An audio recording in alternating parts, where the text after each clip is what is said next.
بسم الله الرحمن الرحيم. الحمد لله رب العالمين، الصلاة والسلام على أشرف الأنبياء والمرسلين، أما بعد، فأعوذ بالله من الشيطان الرجيم. بسم الله الرحمن الرحيم. الله لا إله إلا هو الحي القيوم، لا تأخذه سنة ولا نوم، له ما في السماوات وما في الأرض، من ذا الذي يشفع عنده إلا بإذنه، يعلم ما بين أيديهم وما خلفهم، ولا يحيطون بشيء من علمه إلا بما شاء، وسع كرسيه السماوات والأرض، ولا يؤوده حفظهما وهو العلي العظيم. صدق اللہ العظیم. قابل احترام دوستو بزرگو، اللہ تعالیٰ کے صفات کا بیان چل رہا ہے. گزشتہ 2 مجلسوں سے اللہ تعالیٰ کی جو صفات ہیں وہ اللہ تعالیٰ کو پہچاننے کا ذریعہ ہے. بندہ اللہ تعالیٰ کو کیسے پہچانے؟ صفات کے ذریعے پہچانے. اللہ رازق ہے، اللہ خالق ہے، اللہ رب العزت جو ہے اس کی صفت خلق کو دیکھ کر اللہ کو پہچاننا، اس کے رزاقیت کے نظام کو دیکھ کر اس کو پہچاننا. اللہ قیوم ہے تو کائنات میں اللہ رب العزت نے جو اپنا نظام سنبھالا ہوا ہے اس کو دیکھ کر اللہ کو پہچاننا. ہر زمانے میں انبیاء علیہ الصلاۃ والسلام قوموں کو اللہ تعالیٰ کا تعارف جو ہے اللہ کے صفات سے ہی کروایا، اس لیے کہ اللہ تعالیٰ جسم سے، رنگ سے، شکل سے، صورت سے پاک ہے. ہر اس چیز سے پاک ہے جو انسان کی عقل میں بات آ سکتی ہے. ان تمام لہذا اللہ کو یعنی کوئی عقل کی انتہا نہیں، سوچ کی انتہا نہیں کہ جس سے انسان اللہ کو جو ہے سوچ سکے. صرف اور صرف ایک ہی بات ہے کہ اللہ کے صفات پر غور کرے، کائنات کے نظام پر غور کرے، پھر اللہ کی صفات اور اللہ تعالیٰ کی معرفت اس کے دل پر کھلتی ہے. اور یہ بہت ضروری ہے، اس لیے کہ اللہ تعالیٰ کے صفات کا دھیان جب دل میں آتا ہے تو زندگی بہت کچھ سے کچھ ہو جاتی ہے، اس کے عمل میں بہت بڑی تبدیلی آتی ہے. جیسے اللہ سمیع، اللہ علیم، اللہ بصیر، یہ اللہ کی صفات ہے. اللہ سمیع، یہ دل پر بات آئے اللہ سننے والا ہے تو آدمی کی زبان بہت قابو میں آتی ہے. اللہ سننے والے ہیں، اس بات کا دل پر کھلنا آدمی کی زبان پر کنٹرول پیدا ہوتا ہے. میں جہاں سے بھی بولوں اللہ سن. کسی چیز کے پاس بیٹھ کر کسی اور کے بارے میں کہوں اللہ سن رہے ہیں. اللہ کی صفت السمع کا دل پر کھلنا کئی برائیوں سے آدمی بچ جاتا ہے، غیبت سے بچتا ہے. وجہ اس کی یہ ہے کہ وہ بھائی نہیں سن رہا لیکن اللہ سن رہا ہے. اللہ بصیر، اللہ دیکھنے والے ہیں، اللہ دیکھ رہے ہیں. اللہ کا دیکھنا، وہ صفت کا دھیان اگر دل پہ آ جائے تنہائی درست ہو جائے گی. ابا دیکھ رہے ہیں، استاد دیکھ رہے ہیں، بھائی دیکھ رہے ہیں، بیوی دیکھ رہی ہے، شوہر دیکھ رہا ہے، آدمی جو ہے کنٹرول میں رہتا ہے. اللہ دیکھ رہے ہیں بند کمرے میں، اس کی تنہائی بالکل پاک گناہوں سے، معصیت سے صاف ہو جاتی ہے. اور یہ مطلوب ہے اللہ کو کہ میرے بندے تنہائی میں بھی اس بات کا دھیان رکھے کہ میں دیکھ رہا ہوں. عرش کے سائے میں جن لوگوں کو اللہ عرش کا سایہ دیں گے حشر کے میدان میں، اس میں ایک وہ بھی ہے رجل ذکر اللہ خالیا ففاضت عینا. تنہائی میں بیٹھ کر صرف اللہ کو یاد کرے اور یاد کر کے ایک قطرہ آنسو کا اس نے نکال لیا، اللہ مجھے دیکھ رہا ہے. صرف اس عمل پر اللہ رب العزت اسے عرش کا سایہ دے. نبی کریم صلی اللہ علیہ وسلم فرماتے ہیں جو لوگ تنہائی میں بیٹھ کر اللہ کو یاد کرتے ہیں اور روتے ہیں، یتلألأ وجہہ فی النہار، دن میں ان کے چہرے چمکتے ہیں. دن میں ان کے چہروں میں اللہ تعالیٰ انوارات نازل کرتے ہیں، ان کی زبانوں میں برکتیں ڈال دیتے ہیں. یہ ہمارے جو اسلاف، اولیاء اکرام، ائمہ، جن کی باتوں میں بڑی بڑی برکتیں تھیں، ایک ایک جملوں میں ہدایتیں جو ہوتی تھیں، وجہ اس کی یہ تھی کہ ان کی تنہائیاں بہت پاک تھیں. تنہائیوں میں اتنا تقویٰ تھا، مجمع میں بیٹھتے ایک جملہ کہہ دیتے لوگوں کی دھاڑے نکل جاتی. تو عرض یہ کر رہا تھا کہ اللہ تعالیٰ کے صفات کے ذریعے سے ہمیں اس بات کی مشق کرنی ہے کہ ہمارے دل میں اللہ کا دھیان آئے. اللہ سمیع، اللہ علیم، اللہ حکیم، اللہ خبیر، اللہ رحیم. یہ بار بار اس کا جو ہے نا یہ چیز کیا ہوگی، اس کو کہتے ہیں ذکر قلبی. ایک ہے سبحان اللہ، الحمدللہ، لا الہ الا اللہ، زبان سے ذکر. دل کا ذکر کیا ہے؟ چلتے چلتے ہی اللہ دیکھ رہے ہیں، اللہ سن رہے ہیں، یہ ذکر قلبی ہے. اور یہ ذکر سوائے اللہ کے کوئی نہیں جانتا. فرشتہ بھی سبحان اللہ کو سن سکتا ہے نا، لیکن دل میں سوچ رہے ہیں اللہ دیکھ رہا ہے، اس سوائے اللہ کے کوئی نہیں جانتا. تو اللہ تعالیٰ کی صفات کا استحضار اور اس کا دھیان دل میں جمانا ہماری زندگی میں تبدیلی لانے کا ذریعہ ہے. اور یہ آخری مجلس ہے اللہ تعالیٰ کے صفات کے عنوان پر. پھر اس کے بعد دوسرا عنوان شروع ہوگا. تو یہاں انشاءاللہ ہم پڑھیں گے اللہ تعالیٰ کی کچھ صفات ہیں، کچھ گزشتہ ہفتہ ہم نے پڑھے، کچھ باقی ہیں. اللہ تعالیٰ کے کچھ صفات جو صفات ازلی ہیں، جن پر ایمان لانا ضروری ہے، اور اس میں اللہ کے ساتھ کسی کو شریک نہیں کرنا چاہیے، وہ 9 صفات ہیں. اور چلیں 9 صفات.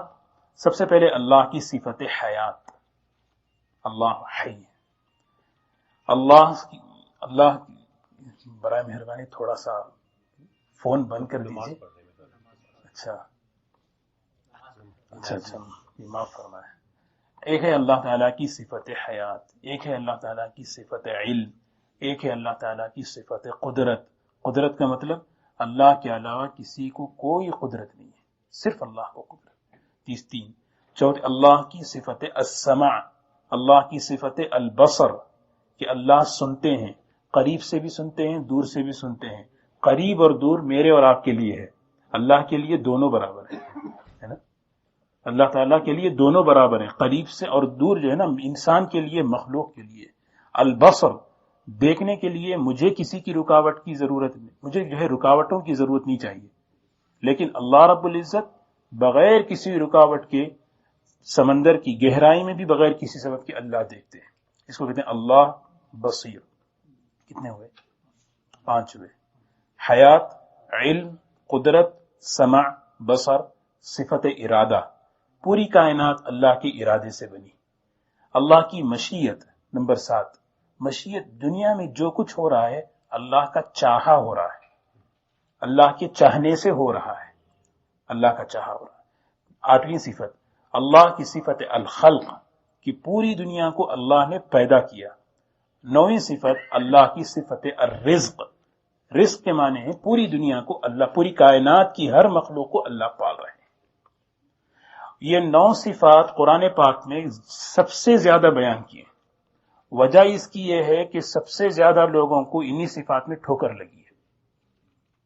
اسی لیے دیکھیں، عقیدوں کی کتاب بھی اٹھائیں، قرآن پاک دیکھیں، جگہ جگہ یہ 9 صفات بار بار ریپیٹ کرتے رہیں گے. اس لیے کہ قوموں نے، مشرک، چاہے مشرکوں نے چاہے دنیا کی قوموں نے، انہی صفات میں انہوں نے دھوکہ کھایا اور اللہ تعالیٰ کے ساتھ انہوں نے شرک کیا ہے. تو چلیں ابھی تمہید میں ہی وقت زیادہ ہو جاتا ہے ہمارا. حی لا یموت قیوم لا ینام. عقیدہ نمبر 10 ہے حی لا یموت قیوم لا ینام. حی ہمیشہ سے زندہ ہے، لا یموت کبھی اس پہ موت نہیں آتی، قیوم سنبھالا ہوا ہے، پوری کائنات کو سنبھالا ہوا ہے، لا ینام کبھی سوتا نہیں. یہ اللہ تعالیٰ کی صفت ہے. ابھی کہا نا کہ صفت حیات، صفت قدرت. قیوم کیا ہے؟ صفت قدرت ہے. دیکھیں نا بار بار کہیں نہ کہیں انہی 9 صفات میں جا کے بات رکے گی ہماری. حیٌ، اللہ وہ ہے جو جس کی صفت الحی ہے. دنیا میں جتنے بھی معبودان باطن ہیں وہ سب کے سب مرے ہیں. جو مرنے والے ہیں وہ خدا ہو نہیں سکتے. تو اللہ کون ہے؟ الحی. اللہ لا الہ الا ہو، الحی القیوم. زندگی جو ہے نا، حی کے معنی کیا ہے؟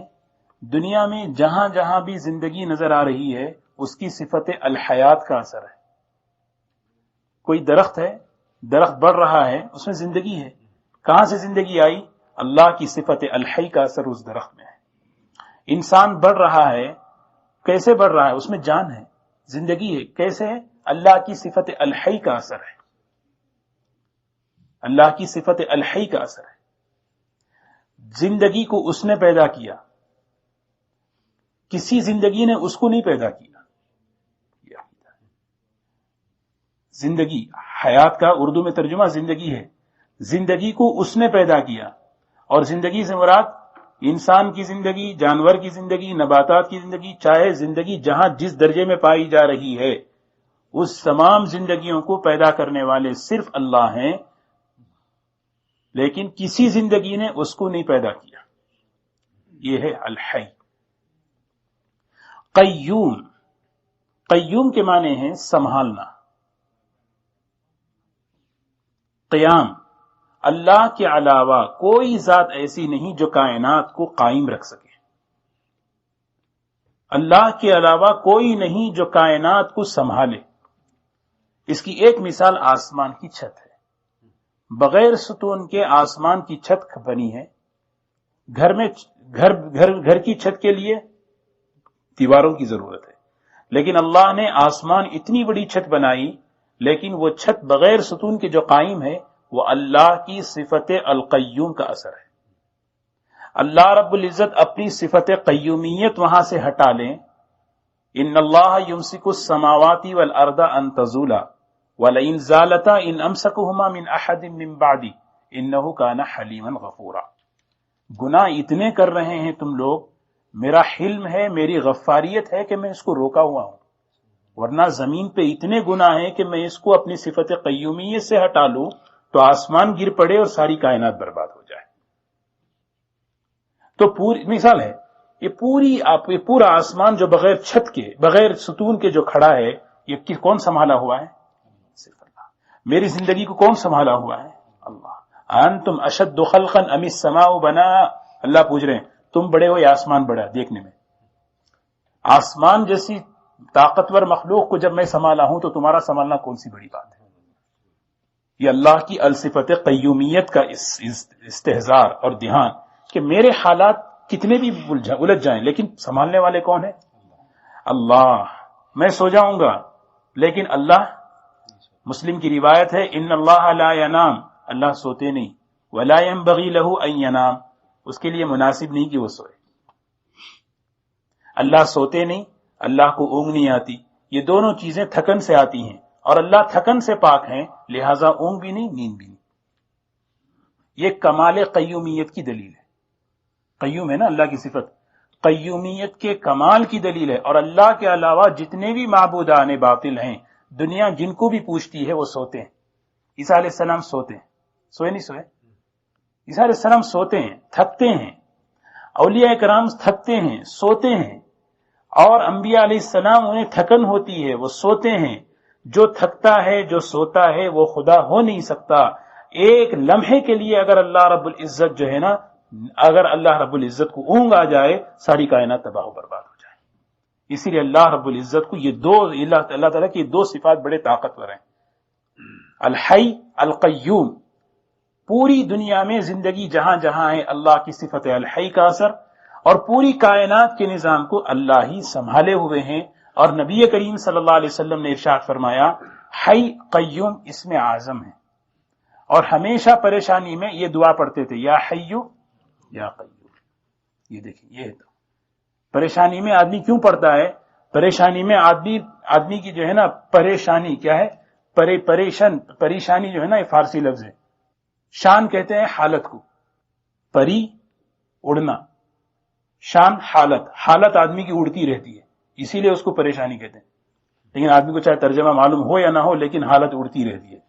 تو پریشان جو ہے نا، پریدن اڑنا، اس سے پری مانے اڑنا ہے، شان کے مانے حالت. آدمی کی حالت اڑتی رہتی ہے، آدمی اپنی حالت میں بے قابو ہوتا ہے، لیکن سنبھالتے کون ہے؟ اللہ اسے سنبھالتے. اسی لیے کہتے ہیں القیوم. قیوم لا ینام، وہ سنبھالتا ہے، سوتا نہیں. تو بالکل اللہ تعالیٰ اس سے پاک ہے. خالق بلا حاجہ.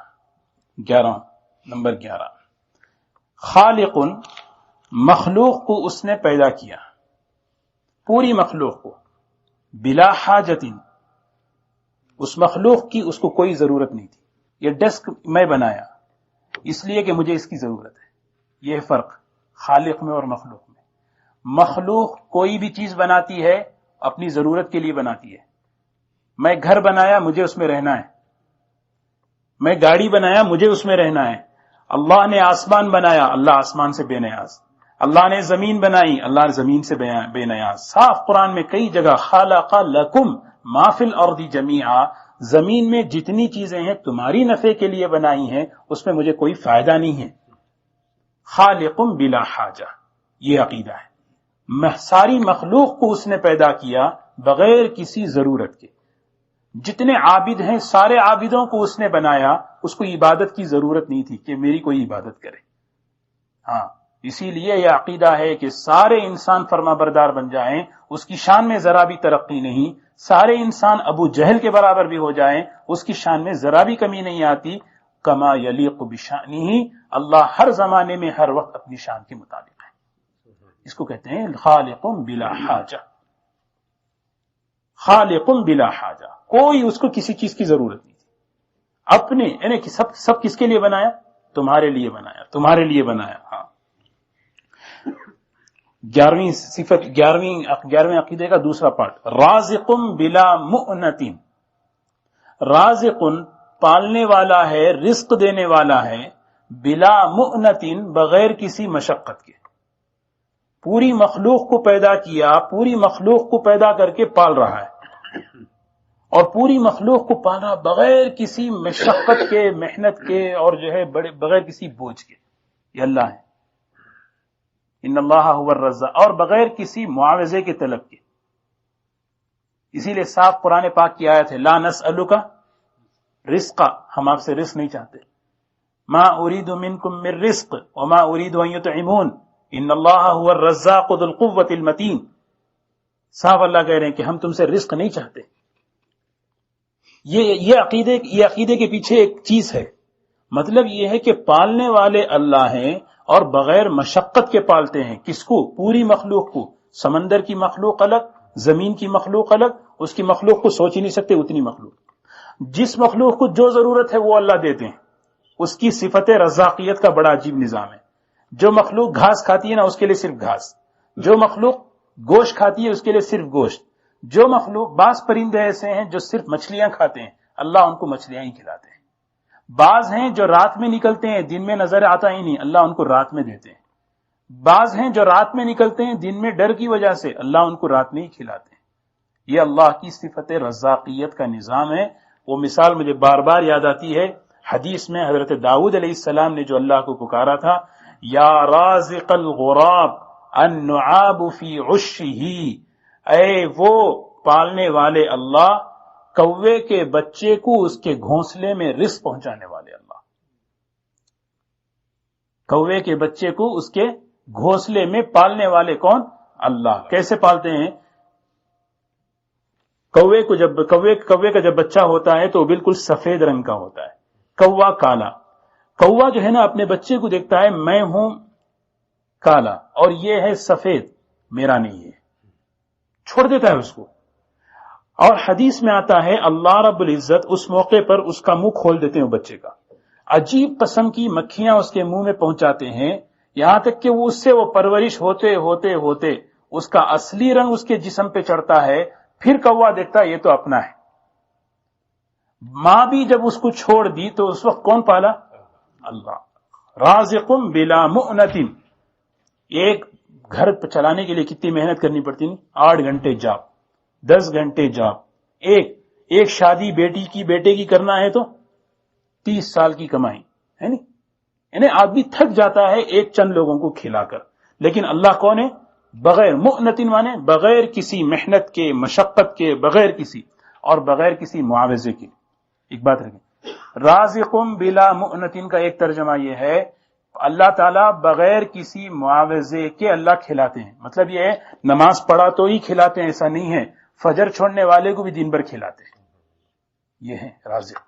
اسے رازق کہتے ہیں. یہ نہیں کہ جو جا کے منت سماجت کر رہا ہے اسی کی کھلاتے.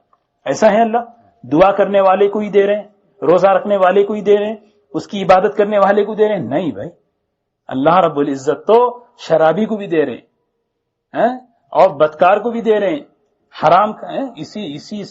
اسی سے وہ اختلاف آیا ہے عقیدے میں، حرام رزق نہیں ہے. معتزلہ نے کہا کہ حرام رزق نہیں ہے، صرف رزق حلال ہے. نہیں، رزق سب کا سب حلال اللہ ہی کی طرف، چاہے حرام ہو حلال، رزق کس کی طرف سے آتا ہے؟ اللہ کی طرف سے آتا ہے. لیکن بندہ اپنے اختیار سے حلال چھوڑ کر حرام لیتا ہے. ایک آدمی آیا نبی کریم صلی اللہ علیہ وسلم کی خدمت میں، آئے نبی کریم صلی اللہ علیہ وسلم کی خدمت میں، اجازت مانگی کہ مجھے وہ گانے کے کچھ دف بجا کر، یعنی جس میں گانے کی قسم تھی، مجھے اجازت دیں کہ میں اس کے ذریعے سے میں روزی کماؤں. نبی کریم صلی اللہ علیہ وسلم بہت ناراض ہوئے، حتیٰ کہ روایت میں آتا ہے اللہ کے دشمن جھوٹ بولتے ہو، اللہ نے تمہیں حلال روزی کا ذریعہ تمہیں دیا، اس کو چھوڑ کے تم حرام روزی لیتے ہو. تو یہ حرام روزی، اللہ کی حلال روزی چھوڑ کر حرام رزق تم لیتے ہو، تو حرام رزق بھی کس کا ہے؟ اللہ کی طرف سے. اب وہ دونوں کیوں پیدا کیے؟ حرام اور حلال امتحان کے لیے پیدا کیے. وَرَازِقٌ بِلَا مُؤْنَةٍ، یہاں حدیث بھی لکھی ہے اللہ کیسے پالنے والے ہیں. مسلم کی روایت ہے، حدیث قدسی ہے. اللہ تعالیٰ فرماتے ہیں اے میرے بندو، تمہارے اولین اور آخرین، انسان اور جنات سب کے سب ایک میدان پہ جمع ہو جائیں، ہر ایک اپنے اپنے دل کی خواہش پوچھے، اللہ رب العزت ہر ایک کی اس کی منہ مانگے خواہش پوری کر دیں، اللہ کے خزانے میں ذرا برابر بھی کمی نہیں آتی. اللہ کی صفت رزاقیت کا بڑا عجیب نظام ہے. تو یہ عقیدہ اس بات کی ترغیب دیتا ہے کہ آدمی اللہ کمانے میں اللہ کی نافرمانی نہ کرے. کمانے کے معاملے میں، رزق حاصل کرنے کے معاملے میں کس کی نافرمانی نہ کرے؟ اللہ کی نماز چھوڑ کر نہ کمائے. کیوں؟ اللہ تعالیٰ حدیث قدسی میں کہتے ہیں اے میرے بندے، میں نے 7 آسمان بنائے تھکا نہیں، 7 زمینیں بنائی تھکا نہیں، سمندر جاری کیے میں تھکا نہیں، تجھے 2 وقت کی روزی دینے سے تھک جاؤں گا. یعنی تھکنا کا لفظ اللہ تعالیٰ بندوں کے لیے سمجھائیں. یہ اس لیے کہیں کہ تاکہ بندے کی، اس لیے کہ اصل بلاغت وہ ہے جو سامنے والے کے ذہن کے مطابق بات کرے، ورنہ اللہ تھکتے نہیں ہیں. خالق بلا حاجہ ورازق بلا مؤنہ، بغیر کسی ضرورت کے، بغیر کسی حاجت کے اس نے پوری مخلوق بنائی. ورازق بلا مؤنۃ، اور پوری مخلوق کو وہ روزی پہنچا رہا ہے، پال رہا ہے بغیر کسی مشقت کے، بغیر کسی. من اوصل الیک الغذاء وانت جنین فی بطن امک، سوچتے چلیں تو مستقل ایک پہ ایک بات ہو سکتی ہے. ماں کے پیٹ میں بچہ 9 مہینے رہتا ہے، وہاں کون روزی پہنچائے؟ بھائی اللہ پہنچائے. کتنی آسانی سے پہنچائے، ماں کو بھی پتا نہیں ہے، اللہ روزی پہنچاتے جا رہے ہیں اس کو. جب وہ دنیا میں آیا، سردی میں گرم اور گرمی میں ٹھنڈا دودھ اس کے لیے اللہ نے جاری کیا، بغیر کسی، ماں کو کوئی تکلیف نہیں ہو رہی. یہ اللہ کہہ رہے ہیں میں پالنے والا ہوں، اور اس پالنے میں مجھے کوئی بڑی مشقت نہیں ہے. ورازق بلا ممیت بلا مخافہ باعث بلا مشقہ. ممیت کہتے ہیں موت دینے والا، مارنے والا. ممیت موت دینے والا. اللہ رب العزت کون ہے؟ جو مارنے والا ہے. کسی کے بارے میں اگر ارادہ کر لے اس کو ختم کرنا ہے، اس کی زندگی کو لے لینا ہے، بلا مخافت، بغیر کسی ڈر کے اللہ اسے مار سکتے ہیں. سمجھ گئے؟ ایسا نہیں کہ اگر کسی کی روح قبض کرنے آئے پتہ نہیں کیا بولے گا، اس کے رشتہ دار کیا سمجھیں گے، ایسا کوئی اللہ رب العزت پابند نہیں ہے. نعوذ باللہ، ان سب سے اللہ بہت بلند ہے. ممیتم بلا مخافہ، ممیتم بلا مخافہ، بغیر کسی ڈر کے اللہ رب العزت جو ہے نا موت دیتے ہیں. اللہ رب العزت بغیر کسی ڈر کے. ہاں، ان اراد ان یہلک المسیح ابن مریم وامہ ومن فی الارض جمیعا، اگر میں چاہوں تو عیسیٰ علیہ السلام اور ان کی والدہ مریم کو اگر میں موت دے دوں، ہے کوئی تم میں سے جو بچا سکے؟ یہ اللہ تعالیٰ چاہے. سورہ مائدہ کی آیت. یعنی جس کو تم خدا کہہ رہے ہو اس کو میں کوئی مجھے ڈر نہیں اگر میں ان کی زندگی لے لوں، اگر میں ان کی. ہاں دیکھیں، یہی اسی سے ہے. معبودان باطل جتنے بھی ہیں وہ زندہ ہیں اللہ کے زندہ کرنے سے، وہ مردہ ہیں جب اللہ انہیں موت دیتے ہیں. اللہ زندہ رکھے، جب وہ زندہ ہیں جب تک اللہ انہیں زندگی دے، اس کے بعد وہ مردہ ہیں جب اللہ ان سے زندگی لے لے. کسی کی زندگی کسی کے قبضے میں ہو، یہ خدا ہو سکتا ہے؟ نہیں ہو سکتا. تو یہ ہر جگہ یہی رد ہے کہ اللہ کے علاوہ کوئی خدا بننے کے لائق نہیں ہے، اس لیے کہ خدا وہ ہے جو کسی کا پابند نہیں، اس پہ کوئی نہیں ہے. ہاں، اس پہ کوئی نہیں. ممیتم بلا مخافہ باعثم بلا مشقہ، مرنے کے بعد دوبارہ اٹھانے والا ہے بغیر کسی مشقت کے. ہر زمانے میں انسانوں کو یہ اشکال رہا، جن جن چیزوں میں اشکال رہا ان میں سے ایک بات یہ قوم کہتی تھی، ہمیں یہ بات سمجھ میں نہیں آ رہی بھائی کہ مرنے کے بعد دوبارہ کیسے اٹھایا جائے گا، مر گئے ختم ہو گئے کیسے اٹھائیں گے. یہ بات ہر زمانے میں یہ بات، اور اسی جب سے قرآن پاک اترا ہے پہلے ہی دن سے آپ جو ہے نا دیکھیں قرآن پاک کی آیتیں، اس دن سے قرآن پوری طاقت سے کہہ رہا ہے مرنے کے بعد تمہیں اٹھایا جائے گا. وَهُوَ أَهْوَنُ عَلَيْهِ، اللہ پر یہ بہت آسان ہے. مرنے کے بعد دوبارہ اٹھایا جانا، اس عقیدے کو اتنا آسان بتایا قرآن پاک نے. تو یہ کیوں بتایا؟ اس لیے کہ انسان اس کو اپنے دل میں لے لے کہ مجھے مرنے کے بعد دوبارہ زندگی ملنے والی ہے. اگر مرنے کے بعد دوبارہ اٹھایا جانا نہ ہوتا تو نبی کے بھیجنے کی ضرورت بھی نہیں ہوتی. دیکھیں کس چیز کا انکار کرنے سے کیا کیا چیزیں لازم آتی. کیوں؟ اگر مرنے کے بعد دوبارہ زندگی نہیں ہوتی تو نبی کو نہیں بھیجتے. نبی کو اس لیے بھیجتے ہیں کہ وہ اچھائی کا بدلہ سنائیں، برائی پہ پکڑ سنائیں. جب مرنے کے بعد دوبارہ اٹھنا ہے ہی نہیں تو بشارت اور ڈرانا کس بات کا ہے؟ اور جب انسان کے سامنے کوئی انجام ہے ہی نہیں، میرے اچھے کا کوئی بدلہ نہیں، میرے برے کی کوئی پکڑ نہیں، تو وہ انسان ہوگا یا جانور ہوگا؟ کوئی طاقت نہیں جو انسان کو کنٹرول کر سکے سوائے اس کے کہ میرے عمل کا ایک نتیجہ ہے، اور وہ نتیجہ ایک دن آنے والا ہے، اور اسی دن کا نام قیامت ہے. اور اس دن اللہ سب کو کھڑا کر کے بدلہ دیں گے، اچھے کا اچھا بدلہ، برائی کا برا بدلہ اللہ دیں گے.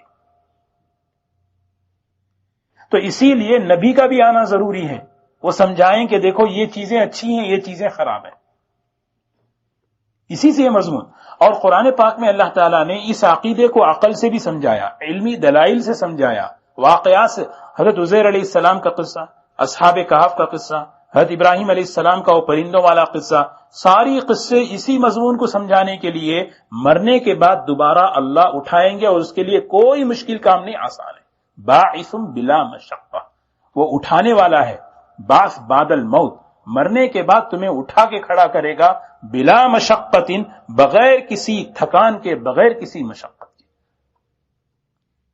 عاص بن وائل آیا نبی کریم صلی اللہ علیہ وسلم کی خدمت میں، ہڈی پڑی ہوئی تھی، وہ ہڈی کو جو ہے نا ایسے کر کے اڑا دیا، اڑا کے کہا من یحیی العظام وہی رمیم، من یحیی العظام وہی رمیم، کون اس ہڈی کو، بوسیدہ ہڈی کو زندہ کرے گا؟ آپ بتائیے. آپ نے فرمایا قل یحیی، اللہ تعالیٰ کی طرف سے آیت آئی، کہیے اس سے قل یحیی الذی انشأها اول مرہ، اس سے کہو کہ وہ زندہ کرے گا اس ہڈی کو جو پہلے مرتبہ اس نے بنایا. پہلے کچھ بھی نہیں تھا، اللہ نے بنا دیا. یہ آسان ہے، جب ایک چیز بن گئی دوبارہ بنانا آسان ہے. خود اللہ عقل سے سمجھا رہے ہیں، ایک چیز نہیں تھی، جب اس کو اللہ بنا دیے، اس چیز کو فنا مٹی میں ملا دیے، مٹی میں ہے وہ چیز، دوبارہ اللہ اس کو بنانا آسان ہے. اسی لیے اور بنانے میں اللہ رب العزت ایک جگہ تو ایسا جملہ استعمال کیے ہیں، بلا قادرین علی ان نسوی بنانا. کیسے اٹھائیں گے معلوم تمہیں؟ ایسے ہم اس پر قادر ہیں کہ تمہیں قیامت کے دن اٹھا کے کھڑا کریں گے، تمہاری انگلیوں کے پوروں کے نشانات بھی ہم وہی رکھیں گے، فنگر پرنٹ بھی چینج نہیں ہوگی. یہاں جو مار دے نا فنگر پرنٹ، ان نسوی بنانا، کہ تمہاری انگلیوں کے جو پور ہیں وہ پور بھی یہاں کے وہاں کے دونوں برابر ہوں گے. اللہ کی قدرت ہے، دیکھو ایسی اللہ کی قدرت ہے. اللہ اپنی قدرت بتا رہے ہیں. یہ خدا ہو سکتا ہے، خدا یہ ہے جو یہ چیلنج کرے کہ میں اس طرح کھڑا کر کے پیدا کروں گا کہ اس کی انگلیوں کے پوروں کے نشانات. ایک جگہ قرآن میں اللہ نے کہا یا ایھا الناس ان کنتم فی ریب من البعث، تمہیں شک ہے مرنے کے بعد اٹھائے جانے میں، ذرا سوچو فإنا خلقناکم من تراب، ہم نے تمہیں مٹی سے پیدا کیا. اس آیت کا مضمون یہ ہے ہم نے تمہیں مٹی سے پیدا کیا. مٹی سے مطلب اناج اگی, اناج کو جو ہے ماں باپ نے کھایا اور وہ ماں باپ کے جسم میں گیا, وہ خون بنا, خون سے مادہ منویہ بنا, پھر وہ جو ہے پھر ان سے جو ہے نا وہ مادہ منویہ سے اللہ نے ماں کے جو ہے رحم میں اللہ نے جو ہے تمہیں قرار دیا, پھر وہاں سے مضغہ علقہ یہ سارے نظام چلائے. یہ سارے نظام کے بعد پھر تمہیں دنیا میں لایا, پھر دنیا میں لانے کے بعد پھر تمہیں جو ہے بچپن, جوانی, بڑھاپا, پھر ایک وقت آتا ہے تمہیں دنیا سے ختم کر دیا جاتا ہے. جو خدا ان تمام پروسیس سے گزار سکتا ہے وہ زمین سے تمہیں اٹھا نہیں سکتا, نہیں اٹھا سکتا. جو یہ تمام پروسیس سے جو خدا تمہیں گزار دیا ہے اور وہ تمہارا جسم مٹی میں مل کے ہے وہاں پر, وہ وہاں سے اللہ تعالیٰ کیا تمہیں کھڑا نہیں کر سکتا؟ اسی لیے بار بار قرآن پاک جو ہے نا اس کو جو ہے کہا. یہ کیوں؟ اس لیے کہ یہ بات دل میں کھلے کہ میں مرنے کے بعد اٹھایا جاؤں گا اور میں اس دن جو ہے میرے اچھے اور برے کا سب کچھ بدلہ مجھے ملنے والا ہے. اور یہ عقیدہ, یہ یقین ہر مسلمان کو بار بار یاد کرتے رہنا چاہیے, بلکہ غیر مسلم کو بھی یاد دلانا چاہیے کہ بھئی یہ جو ہے اس طرح تم دوبارہ مر کے اٹھو گے. ہمیں سب سے زیادہ یاد رکھنا چاہیے, جو مسلمان جتنا اس عقیدے کو ذہن میں رکھے گا زندگی اتنی محتاط ہوگی کمانے اور کھانے پینے میں. یہ عقیدے اسی لیے ہم پڑھنا ہے کہ زندگی بنے, ایسا نہیں کہ کتاب ختم کرے اور علم ہمیں مل جائے. یہ عقائد جو ایمانیات کے اور رسالت کے اور آخرت کے جو عقائد ہیں اس سے ہم اپنی زندگی کو بنانا ہے. یہ آخرت کا عقیدہ اسی لیے کہ ہماری زندگی بنے, ہمارا عمل درست ہو, میرا بول درست ہو. یہ بول جو نکلا ہے اس کا نتیجہ قیامت میں اللہ کھولے. آدمی سمجھتا ہے مغرب پڑھ لی ختم ہو گئی, نہیں, اللہ قرآن میں کہہ رہے ہیں یہ جو مغرب تم نے پڑھی ہے اس کو مغرب کو وہاں کھولیں گے. یہاں تو سب کسی کو پتا نہیں میں مغرب میں کہاں تھا, لیکن جب اللہ مغرب وہاں یہاں کی مغرب جب وہاں کھولیں گے, کیا ہے الذین یظنون انہم ملاقو ربہم, تم اس نماز کے ساتھ اپنے رب سے ملنے والے ہو. اللہ اکبر. جس نمازی کو یہ دھیان ہو یہ جو نماز میں پڑھ رہا ہوں یہ نماز وہاں کھلنے والی ہے, وہ نماز کیسی ہوگی بھائی؟ خشوع ہوگی, دھیان ہوگا, اللہ کا ڈر ہوگا. وہی اللہ چاہتے ہیں. باعث بلا مشقہ.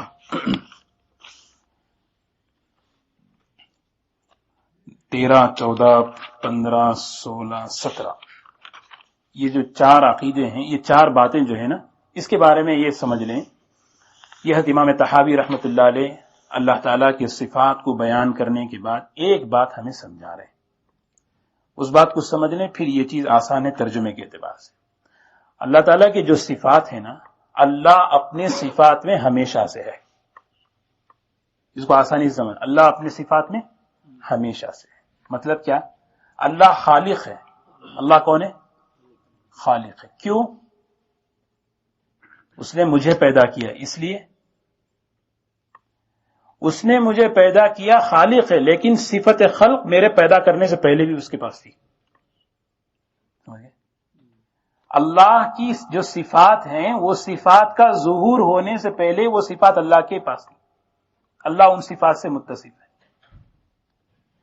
کائنات کے پیدا کرنے کی وجہ سے اللہ خالق نہیں ہے, بلکہ صفت خلق اس کی ذات میں تھی. اللہ نے کائنات پیدا کی.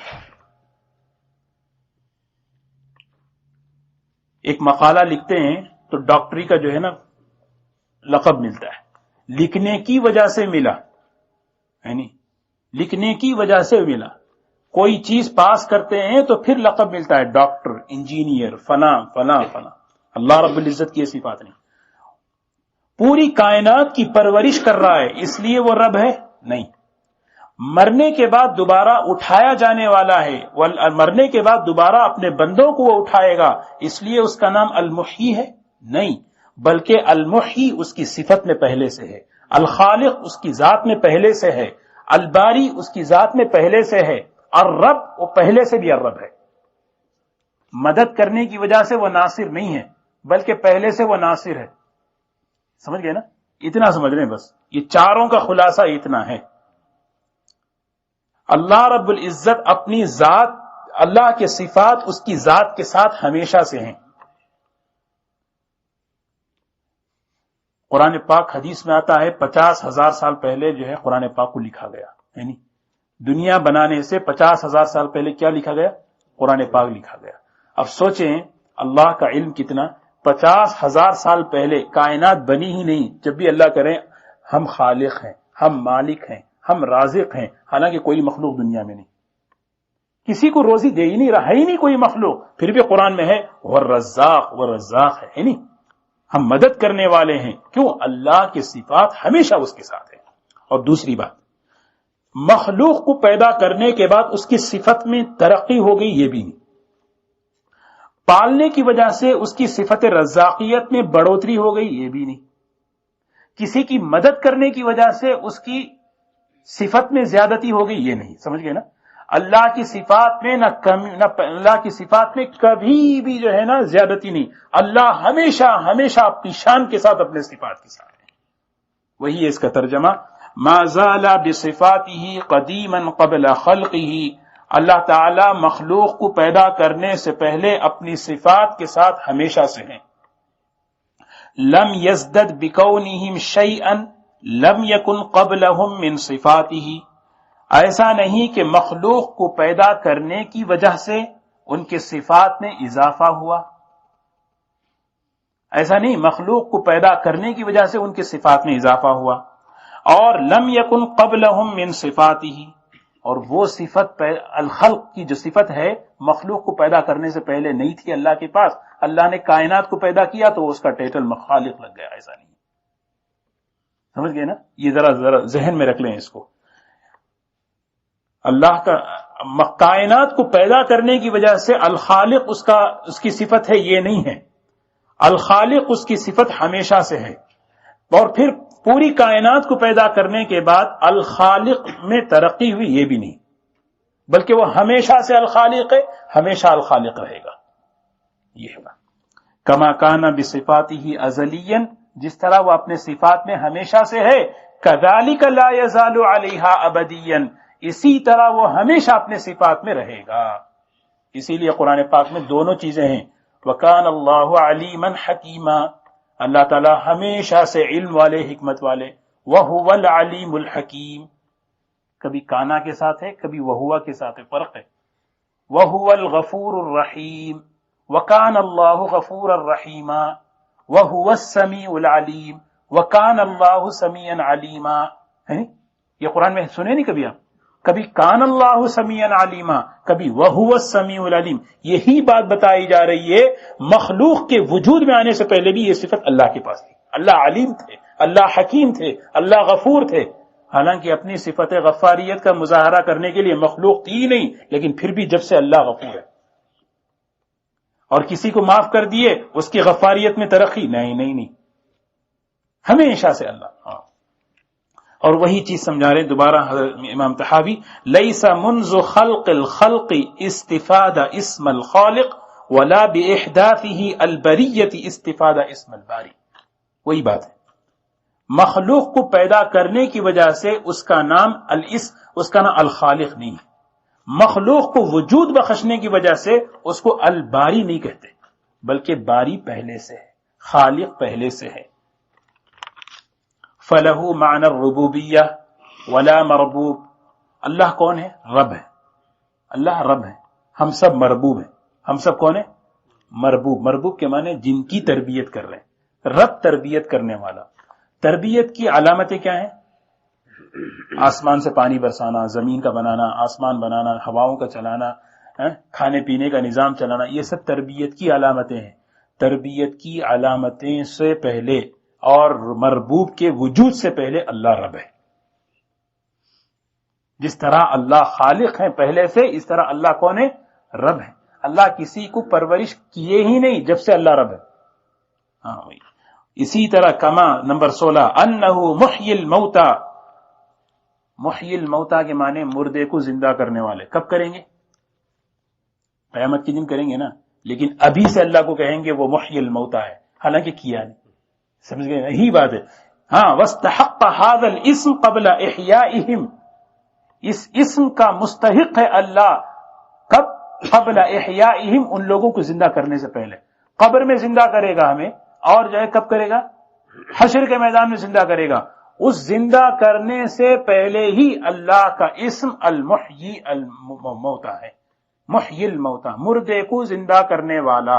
حالانکہ ابھی قیامت آئی نہیں، قیامت آئے گی، پھر اللہ مردوں کو زندہ کریں گے، بعد میں اس صفت کا اظہار ہوگا، لیکن اللہ ہمیشہ سے محیی الموتا ہے. نمبر 17 دیکھیں ابھی بس ہے. وذالک، یہ اس میں اشارہ ہے. وذالک، یہ اشارہ کہاں جا رہا ہے؟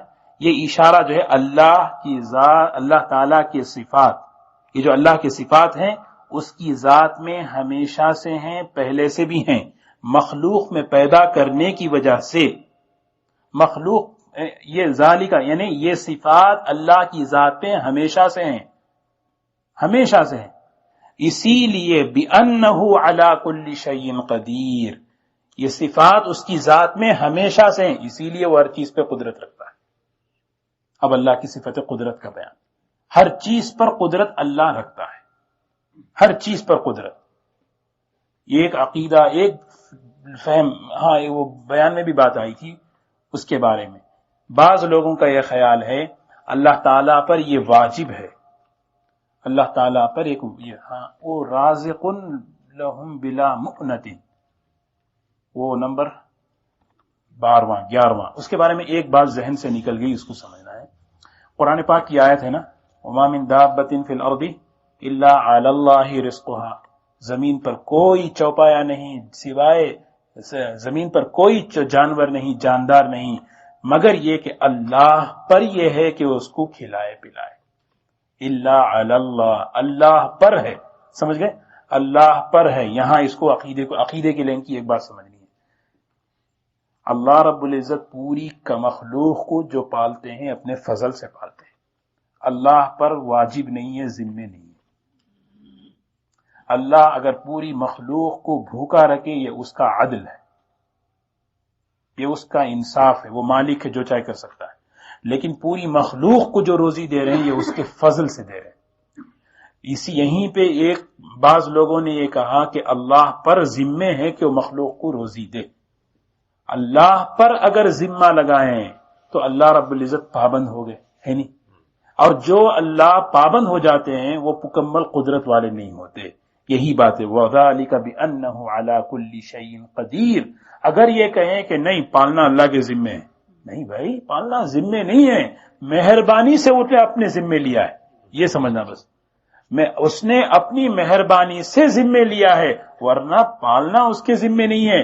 بھوکا رکھے یہ اس کا انصاف ہے، پال رہے یہ اس کی مہربانی ہے، یہ پال رہے اس کی مہربانی ہے، ہاں بھوکا رکھے یہ اس کا انصاف ہے. وَذَلِكَ بِأَنَّهُ عَلَى كُلِّ شَيْءٍ قَدِيرٌ. اگر وہ کہیں گے نا اللہ کو پالنا ہماری ذمہ داری، اس کی ذمہ داری ہے، وہ کیوں نہیں پال رہا؟ نہیں، تو یہاں بات آخری وہ قدرت نہیں. تو ہم کہہ رہے ہیں وہ پابند ہیں، اور جو پابند ہوتی ہے وہ مکمل قدرت نہیں ہوتی. اللہ وہ ہے جو کسی چیز کا پابند نہیں، کسی چیز کا پابند نہیں ہے. ہاں کسی چیز کا پابند، اس پر کوئی پابندی نہیں لگا سکتے، نہ رحمت کی پابند، نہ کسی چیز کی پابند نہیں لگا سکتے. آگے اس کی تفصیل اور آئے گی. وَكُلُّ شَيْءٍ إِلَيْهِ فَقِيرٌ. کائنات کی ہر چیز اس کی طرف محتاج ہے، بڑے سے بڑے پیغمبر بھی اس کی طرف محتاج ہیں. تو ہمارا کیا حال ہے؟ اولیاء کرام بھی اس کی طرف ہاتھ اٹھا دے، نہیں اٹھائے؟ سورہ انبیاء کا 3 4 رکوع اٹھا کر دیکھیں، سارے نبیوں کی دعائیں سنائیں. ایوب علیہ السلام کہہ رہے ربی، یونس علیہ السلام کہہ رہے ربنا، داؤد علیہ السلام کہہ رہے ربی. یہ سارے ربی ربی کیوں پکار رہے ہیں؟ اس لیے سمجھا رہے ہیں کہ یہ وہ لوگ ہیں جو انسانیت کے اتنے اونچے مقام پر رہ کر بھی ہمارے محتاج ہیں. تم تو بدر جولا محتاج ہونا چاہیے.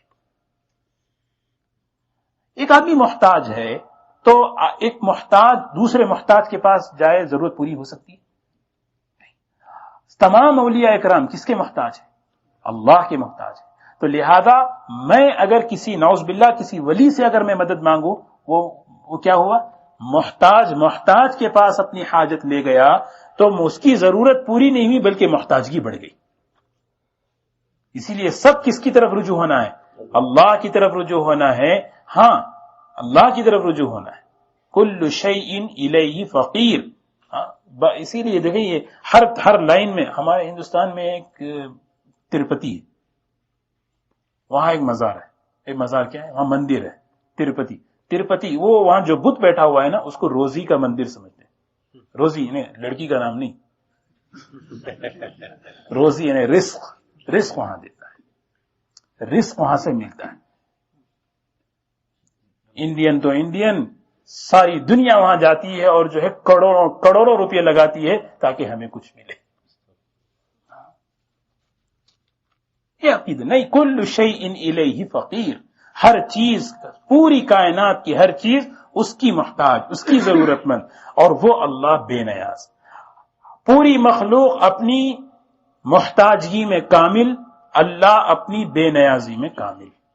بس یہ پوری مخلوق اپنی محتاجگی میں کامل، اللہ اپنی بے نیازی میں کامل ہے. وَكُلُّ شَيْءٍ إِلَيْهِ فَقِيرٌ وَكُلُّ أَمْرٍ عَلَيْهِ يَسِيرٌ. ہر کام اس کے لیے آسان ہے، ہر کام اس کے لیے آسان ہے. اسی لیے آسانی کی دعا کرتے ہیں، رب اشرح لی صدری ویسر لی امری. اے اللہ میرے کام کو آسان کر. موسیٰ علیہ السلام اللہ سے کہہ رہے ہیں میرا کام آسان، کام اس لیے ہر کام اس کے لیے آسان ہے، مشکل تو میرے لیے ہے، یہ ہوگا پتہ نہیں کیا ہوگا، ہر کام اس کے لیے آسان. وَكَانَ ذَلِكَ عَلَى اللَّهِ يَسِيرًا. اللہ پر کوئی چیز مشکل نہیں، ہر چیز اس کے لیے آسان ہے. وَكُلُّ أَمْرٍ عَلَيْهِ يَسِيرٌ. بیمار ہو گئے، پریشانی آ گئی، تو مطلب یہ ہے کہ ہمارا رجوع اللہ کی طرف ہو، اس لیے کہ میرے لیے یہ چیز مشکل ہے لیکن اللہ کے لیے چیز آسان ہے. اللہ جب تک اللہم لا سہل الا ما جعلتہ سہلا، اے اللہ جب تک اس کو آپ آسان نہ کریں آسان نہیں ہو سکتا. لا يحتاج الى شیء، لا يحتاج، اللہ رب العزت کسی چیز کا محتاج نہیں. اللہ رب العزت کسی چیز کا محتاج نہیں. آسمان بنانے کے لیے مادے کا محتاج نہیں، آسمان بنانے کے لیے مادے کا محتاج، کسی چیز کو بنانے کے لیے مادے کا محتاج نہیں، روشنی کا محتاج نہیں. انسان کسی چیز کو بنانا چاہے مادے کا محتاج، روشنی کا محتاج، طاقت کا محتاج، ہیلپ، سہارے کا محتاج. اللہ رب العزت ان تمام چیزوں سے پاک، ساری مخلوق اس کی محتاج ہے، وہ کسی کا محتاج نہیں. الصمد اسی کا نام ہے، الصمد ہے نہیں. ہاں الصمد کہتے ہیں یعنی سارے اس کے محتاج، وہ کسی کا محتاج نہیں، اسی کا نام الصمد ہے. لیس کمثلہ شیء وہو السمیع البصیر. پھر دوبارہ آیا، ہمارے ایک ساتھی نے بتایا کہ اس کو دوبارہ کہیں، دوبارہ دیکھیں الحمدللہ پھر یہی بات آئی جو ہم گزشتہ پڑھے تھے. لیس کمثلہ شیء، اللہ رب العزت جیسا کوئی دنیا میں نہیں، نہ اللہ رب العزت کی طرح کوئی، لیس کمثلہ، اس کے برابر، اس کے مانند کوئی اور خدا دنیا میں نہیں ہے. جس طرح کہتے ہیں نا ایرانی کہ ایک خیر کا ایک خدا ہے، شر کا ایک خدا ہے، اہرمن اور یزدان خیر کا خدا، اہرمن شر کا خدا. تو کیا ہو گیا بھائی؟ اپوزٹ ہو گئی نہیں؟ ہو گئی نہیں اپوزٹ؟ نہیں، اس طرح نہیں ہے. اللہ رب العزت کا کوئی مثل نہیں ہے. وَهُوَ السَّمِيعُ الْبَصِيرُ، وہ سننے والا اور دیکھنے والا ہے. یہاں وہ بات آئی ہے، اللہ رب العزت کے جو صفات قرآن پاک میں ایسے ہیں جس میں اللہ نے اپنے لیے اعضاء کا ذکر فرمایا، جو گزشتہ اس کے بارے میں بات ہوئی. ہمارے ساتھی نے کہا کہ بھی اس کو دوبارہ کہہ دیں. اللہ، سن لیں مختصر سے الفاظ، اللہ رب العزت کے وہ صفات جس میں اللہ نے اپنے لیے اعضاء کا ذکر فرمایا قرآن پاک میں ہے، اس کے متعلق ہمارا عقیدہ یہ ہونا چاہیے، جیسے وجہ، ید، ساق، پنڈلی، یعنی اللہ نے اپنے لیے ان چیزوں کا ذکر فرمایا. اللہ آتے ہیں، جاء ربک، اللہ آئے، یعنی یہ سارے، عین، آنکھ، اللہ نے اپنے لیے آنکھ کا ذکر فرمایا. اگر ہم اس کو لفظی معنی میں لیں گے، لغوی معنی میں لیں گے، اللہ کا جسم ثابت ہوگا اور اللہ جسم سے پاک ہے. تو کیا کریں گے ہم؟ جو ہے اس کو عرف کے معنی کے اعتبار سے، عرف میں جو مناسب معنی ہے وہ معنی لیں گے. جتنے بھی صفات جس میں اللہ نے اپنے لیے اعضاء کا ذکر فرمایا، اس میں ہم عرف میں جو معنی مناسبت رکھتا ہے وہ لیں گے. مثال کے طور پر ید کا معنی ہاتھ ہے، ہاتھ سے دو چیزیں مراد لیں گے، یا تو سخاوت یا تو مدد. وجہ کے معنی چہرہ ہے، لیکن عرف میں اس کا معنی خوشی کا ہے، خوشی مراد، اللہ کی خوشی. سمجھ گے؟ اس لیے کہ اگر اس کو لغوی معنی میں اگر لیں گے، اللہ کا جسم ثابت ہوگا یا اللہ رب العزت مخلوق کی طرح مشابہت اللہ کی ہو جائے گی، جو بالکل شرک ہے، بلکہ ایک مستقل فرقہ ہے، فرقہ مجسمہ اور فرقہ مشبہ۔ انہی آیتوں سے یہ لوگ گمراہ ہوئے ہیں۔ قرآن پاک کی آیت ہے یہ، بلکہ لیس کمثلہ شیء وہو السمیع البصیر، لیس کمثلہ شیء، اس ذات کے مانند کوئی دنیا میں نہیں ہے، نہ مثل، نہ اس کے برابر کوئی ہے، نہ اس کے مقابل کوئی ہے، وہو السمیع البصیر۔ خلق الخلق بعلمہ، مخلوق کو پیدا کیا، مخلوق کو پیدا کیا۔ دادا کو پتہ نہیں پودے کہاں ہیں، ایسا نہیں، اللہ رب العزت نے مخلوق کو پیدا کیا بعلمہ، ہر مخلوق اس کے علم ہے، کون کہاں ہے اس کا علم کامل۔ خلق الخلق بعلمہ، ایک یہ ہر مخلوق کو پیدا کیا، اس مخلوق کا علم اتنا ہے، تنہائیوں کو بھی وہ جانتا ہے، دل کے بھید کو بھی وہ جانتا ہے، خیالات کو بھی وہ جانتا ہے، بلکہ قرآن پاک کی آیت ہے یعلم ما فی البر والبحر، خشکی میں جو کچھ مخلوق ہے اس کو بھی جانتا ہے، تری میں دریا کی یعنی پانی کی مخلوق کو بھی وہ اچھی طرح جانتا ہے۔ وما تسقط من ورقۃ الا يعلمها، درخت سے کوئی پتا بھی گرتا ہے وہ بھی اس کے علم میں ہے، سبحان اللہ، ایک ایک پتے کا علم، ایک ایک پتے کا علم۔ اللہ کی تمام صفاتوں میں سب سے بڑی جو عظیم شان صفات ہیں، یوں سمجھیں اللہ کی صفت قدرت اور صفت علم ہے، یہ بہت بنیادی صفات ہے۔ صفت علم اس کی تفصیل آگے آئے گی، اسی لیے میں مختصر عرض کر رہا ہوں۔ ولا حبۃ فی ظلمات الارض، زمین اندھیری، زمین اندھیرا ہے بالکل، اور اس زمین میں کوئی دانہ رکھا ہوا ہے، اللہ رب العزت کے علم ہے۔ یرا یسمع دبیبۃ نملۃ السوداء علی الصخرۃ الصماء فی الظلمۃ اللیلا، اندھیری رات میں کالی چونٹی کالے پہاڑ پہ چلتی ہے، اللہ اس کی چلنے کو بھی دیکھتے ہیں اور اس کی آہٹ کو بھی سنتے ہیں، یہ اللہ کا علم ہے۔ خلق الخلق بعلمہ، آدمی فکر نہ کرے میں اللہ کا بندہ ہوں، میری ہر حالت اللہ کو معلوم ہے، میری پریشانی بھی اللہ کو معلوم ہے، میری خوشی بھی اللہ کو معلوم ہے، میرا کام کیا ہے، اے اللہ پریشانی میں ہاتھ اٹھانا۔ ایسا نہیں اللہ نہیں جانتے، اللہ سب کچھ جانتے ہیں، بلکہ اتنا جانتے ہیں، سیرت کا ایک واقعہ لے لیں، اتنا علم ہے اللہ کا، کتنا علم ہے، آدم علیہ السلام کے پیدا ہونے سے پہلے آدم علیہ السلام کا قصہ اللہ نے قرآن میں لکھ دیا۔ شیطان کے مردود ہونے سے پہلے اللہ نے 50,000 سال پہلے قرآن میں شیطان کے مردود ہونے کا قصہ لکھ دیا، اتنا علم ہے اس کا، اتنا اپنے علم کا۔ تبوک، حضور پاک صلی اللہ علیہ وسلم کو حکم ہے سب کو لے کے چلو تبوک، جو نہیں جائے گا وہ منافق ہے۔ 3 نہیں گئے، ان پہ جو ہے نا بڑی تنبیہ ہوئی، اور قرآن پاک میں ان کے لیے آیتیں اتری توبہ پر، ہے نا۔ لیکن اللہ کو پورا 100% یہ علم ہے کہ تبوک میں کوئی آگے جا کے لڑائی ہونے والی نہیں ہے، لیکن حضور صلی اللہ علیہ وسلم کو معلوم نہیں آگے کیا ہونے والا، لیکن اللہ کو پورا علم ہے کہ وہاں کیا ہونے والا ہے، لڑائی نہیں ہونے والی ہے، لیکن کہہ رہے ہیں جاؤ سب نکلو، ہر حال میں نکلو، سورہ توبہ کی آیتیں، ہر حال میں نکلو، سب نکلو۔ کیوں؟ تربیت ہے۔